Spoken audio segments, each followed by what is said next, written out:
आपको पता है कुछ लोगों के काम नहीं बनते कभी कभी, और वो बाहर से शांत दिखते हैं पर अंदर से कुढ़ते रहते हैं। ये क्यों नहीं हो रहा है? उसके जैसा क्यों नहीं बन पा रहा हूँ? मैं तो इतनी मेहनत कर रहा हूँ, मैं तो इतनी मेहनत कर रही हूँ, पर रिजल्ट क्यों नहीं आ रहे? रोज सुबह उठते ही फोन उठाते हैं, इंस्टाग्राम खुलता है, किसी का प्रमोशन, किसी की शादी, किसी का फॉरेन ट्रिप, किसी की परफेक्ट बॉडी, किसी का लिविंग ड्रीम कैप्शन, और हम चाय ठंडी होने देते हुए सोचते रहते हैं, मेरे साथ ही क्यों? जैसे एक ही रेस चल रही हो और सब आगे निकल गए हो, सिर्फ हम सिग्नल पे अटके हुए हैं। पर सच क्या है पता है?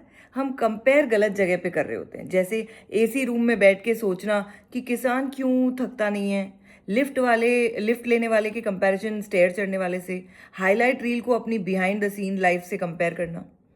किसी के 10 साल का स्ट्रगल का रिजल्ट हम अपने 10 दिन के एफर्ट से कंपेयर कर लेते हैं और फिर खुद पे ही गुस्सा आता है। रोज की एक सिंपल एग्जाम्पल देखो। कोई सुबह 5 बजे उठा है और हम खुद को निकम्मा समझ लेते हैं। कोई कम बोलता है, हम अपनी आवाज़ को कमज़ोर समझ लेते हैं। कोई जल्दी सक्सेस पा लेता है, हम अपनी जर्नी को स्लो बोल देते हैं। पर कभी ये नहीं पूछते शायद हमारी रेस ही अलग हो, शायद हमारी स्ट्रेंथ ही कुछ और हो। मछली को पेड़ पे चढ़ना नहीं आता, इसका मतलब ये नहीं कि वो यूजलेस है। उसकी दुनिया पानी के अंदर है। प्रॉब्लम ये नहीं है कि काम नहीं बन रहे हैं, प्रॉब्लम ये है कि हम हर रोज अपने आप को तोड़ रहे हैं, सिर्फ इसलिए क्योंकि हम किसी और की लाइफ कॉपी नहीं कर पा रहे। और यहीं से शुरू होती है थकान, बर्नआउट, खुद पे डाउट, बीमारियां, सेल्फ डाउट।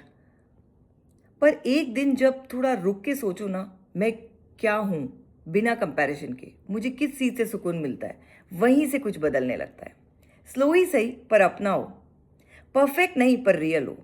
और इसी जगह से शुरू होती है मेरी जर्नी भी, पिंक साइड ऑफ पिंकी, जहां मैं ये मान चुकी हूं कि मैं किसी और जैसी बनने नहीं आई हूं, मैं अपनी असली शेड में खिलने आई हूं। क्योंकि जिंदगी ब्लैक और वाइट नहीं होती, हर किसी की एक पिंक साइड होती है। और जब अपनी पिंक साइड को एक्सेप्ट कर लेते हो ना, तो कंपैरिजन चुप हो जाता है और कॉन्फिडेंस बोलना शुरू कर देता है। आज से एक फैसला कीजिए, ना खुद को जज करेंगे, ना किसी और के लिए जहर उगलेंगे। क्योंकि जो हम बोलते हैं, वो जो हम सोचते हैं, वही हम बन जाते हैं। निंदा का बीज अगर रोज बोएंगे तो मन में कांटे ही उगेंगे। आज से ईर्ष्या नहीं, दया बोएंगे, कंपैरिजन नहीं, करुणा बोएंगे। अब उठने का वक्त है उस वर्जन के लिए जो शांत है, जो खुश है, जो बिना वजह भी मुस्कुराता है। अपनी जिंदगी को इतना नरम बना लीजिए कि आप खुद के साथ रहना सीख जाएं, और इसी पल एक नया आप जन्म लेता है, खुशी, करुणा और सुकून से भरा हुआ। ये है पिंक साइड ऑफ पिंकी, जहाँ पिंकी की एक ही कोशिश है, भारत का हैप्पीनेस क्वेश्चन नंबर 1 हो। जय हिंद।